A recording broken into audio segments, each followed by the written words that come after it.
जय श्री राम कृष्ण वंदे जगत गुरुवम भजन भागीरथी क्या विरल परवाह में आप सर्वात्मीय बंधुओं का हार्दिक स्वागत है, अभिनंदन है। सदा की भांति आज की नित्य सत्संग का प्रसंग है श्रीमद् भागवत गीता यथावत भाग 31 क्षेत्र भाग 3। हरि श्री परमात्मने नमः। कृष्ण कन्हैया लाल की जय हो, गीता मैया की जय हो, जय हो। वंशीधरम तोत्रधरम नमामि मनोहरम मोहरम सकृष्ण मालाधरम धरम धुरंधरम सपारतस्य सारथ्यकरम च देवम् वसुदेवसुतं देवं कंससानूरमर्दनं देवकी परमानंदं कृष्णं वन्दे जगद्गुरुम्। हरि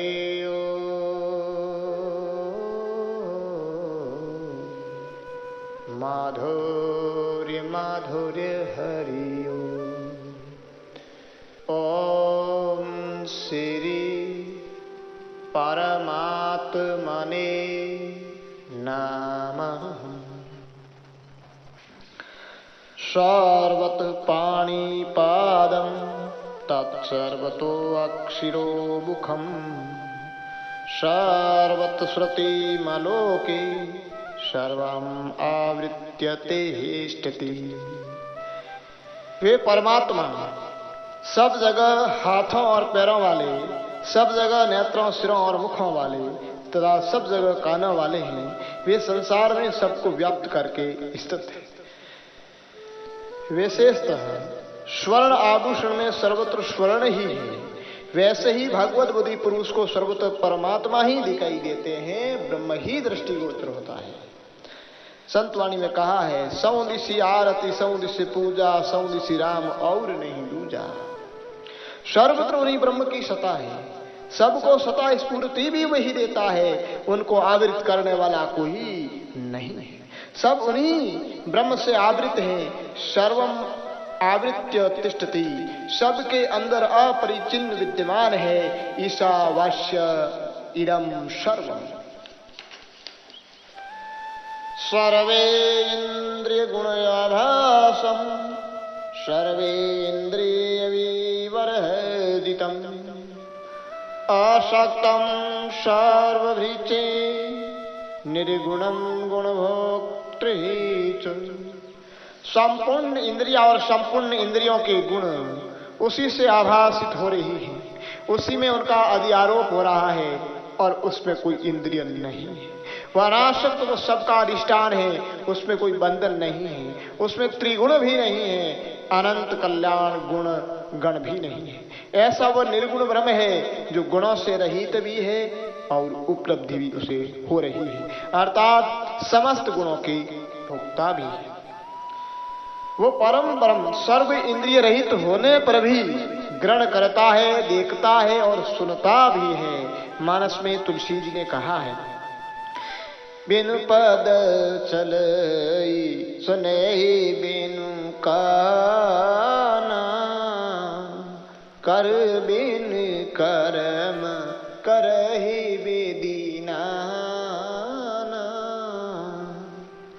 आनन रहित सकल रस भोगी बिनु बानी बकता बड़ जोगी तन बिनु परस नयन बिनु देखा ग्रह घ्राण बिनु बास अशेषा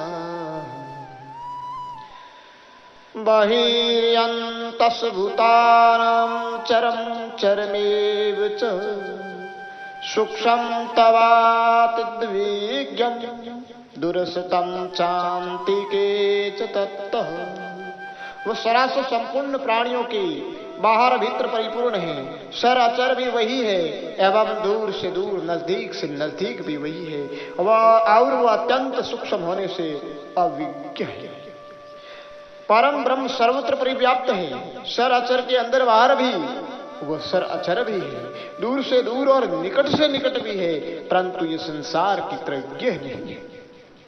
अज्ञान आवृत मनुष्य के लिए दूर से दूर है और ज्ञान के लिए निकट से निकट है। स्वामी बनानाथ जी महाराज अपनी अनुभववाणी में कहते हैं, दूर से दूर नेड़े से नेड़ा हरि हृदय रे माई, पिंड ब्रह्मांड के भीतर बार सुहमते नहीं साने।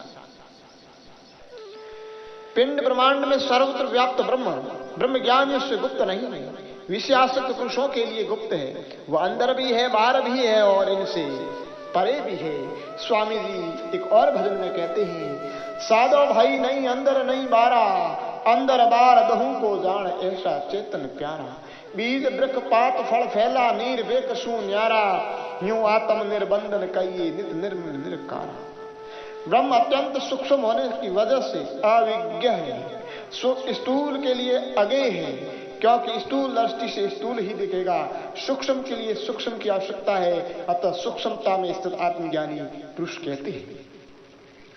ब्रह्मनाथ जी ने आगे कहा है, साधा भाई आगे स्वरूप हमारा, सुरति अरु स्मृति दोनों प्रगट करे पुकारा। धर अमर अगन पवन पानी नहीं, नहीं कोई कर्म न काया, शेष सोई आत्म अविनाशी निर्बंधन निर्दाया। आत्मस्थित महात्मन का अनुभव निराला है, नहीं कोई निकट नहीं कोई दूरा, नहीं प्रकट नहीं गुप्ता। अविभक्तं स्वभूतेषु विभक्तिमेव चैस्ततं, भूतभृत्री सतज्ज्ञेयं गृहस्थु प्रवेष्णुहुष। परमात्मा समस्त प्राणियों में अविभक्त है, परंतु विभक्त के समान स्थित है। यही भूत भरता है, पालन पोषण करता है, सदा स्फूर्ति देने वाला है और सबको अपने आप में ग्रस्त लेता है तथा अपने आप में से अलग कर देता है, अर्थात उत्पादक, पालक, पोषक व संगारक तीनों ही के निमित्त उपादान कारण परमात्मा है। विशेषतः हमारे अंतःकरण अविच्छिन्न चैतन्य है, वही भूत भृत्र है, वही अखंडा नंद यानी अपने अनंत आनंद को अपने अंतःकरण में इस सदा पूर्ति देने वाला है, और वही अंतःकरण का लोप करने वाला है, और वही इस आनंद का जनक है। ज्योतिषिमां तज्योतिषिमं परमोच्चः, ज्ञानं गेहं ज्ञानगम्यं यदि सर्वस्य विशिष्टतम। वो परब्रह्म संपूर्ण ज्योतियों का ज्योति एवं अज्ञान से अत्यंत परे है। वह परमात्मा ज्ञान स्वरूप जानने योग्य एवं तत्व ज्ञान से प्राप्त करने योग्य है और सबके हृदय में प्रतिष्ठित है, अर्थात परम ब्रह्म ही सर्व प्रकाशक है और अविद्या का आवरण उसको स्पर्श नहीं करता। बाह्य व आंतरिक जितने भी ज्योति स्रोत हैं उन सब को परमात्मा ही प्रकाश देता है। स्वयं आत्मा की ज्योति भी परमात्मा से ही है, क्योंकि स्वयं उन्हीं का अंश है। मानस में कहा है, विषय कर्ण सुर जीव समेता, सकल एक ते एक सचेता, सब कर परम प्रकाशक जो होई राम अनादि अबुधपति सूर। जो ज्योतियों का ज्योति है, सबसे प्रथम जो भाषता अव्य सनातन दिव्य दीपक सर्व विश्व प्रकाश का ये संतवाणी ना है। परंतु ये ज्ञान से मिलता है, ज्ञान प्राप्त करने वाले साधनों से ज्ञान स्वरूप में प्रवेश मिलता है, जो प्रत्येक प्राणी के हृदय देश में प्रतिष्ठित है, तथा जिस किसी ने भी उसको देखा है वह वही हो गया है, क्योंकि पहले भी वही था, मात्र ज्ञान का आवरण था, वो पर्दा हटा बस वही हो गया। अच्युत राम जी महाराज कहते हैं, अब दिखता नहीं कोई मुझे दुनिया में मेरे सिवा, दुही का दफ्तर फटा सारा भ्रम विला गया। अचल राम अब खुद ब खुद है महबूब मुझसे न जुदा, निज नूर में भरे पूर हूँ अपने में आप समा गया। एति क्षेत्रं तथा ज्ञानं गेयं सोक्तं समासतु मद्भक्तं एतस्य विज्ञानं मद्भावायुपपद्यते। इस प्रकार क्षेत्र तथा ज्ञान और गेह को संक्षिप्त से कहा गया है। मेरा भक्त इसको तत्व से जानकर मेरे भाव को प्राप्त हो जाता है, अर्थात स्वरूप को प्राप्त हो जाता है। विशेषतः मद्भक्त एतद् विज्ञान सर्वप्रथम साधक को भक्त होना चाहिए, क्योंकि भक्त ही परमात्मा के समग्र ज्ञान का अधिकारी है। भरी लोचन बिलो की अवधेशा तब सुनी है निर्गुण उपदेशा। इसका और इसका तत्व यानी विज्ञान प्राप्त करके मेरा स्वरूप ही हो जाता है, ज्ञान मार्ग में मेरा स्वरूप हो जाता है। यानी भगवान कहते हैं कि ज्ञानी वास्तव में मेरा स्वरूप ही है, केवल ज्ञान मात्र व्यवधान है, जो तत्व ज्ञान से व्यवधान की निवृत्ति हो जाती है। आज की सत्संग का हम विश्राम देते हैं। ओम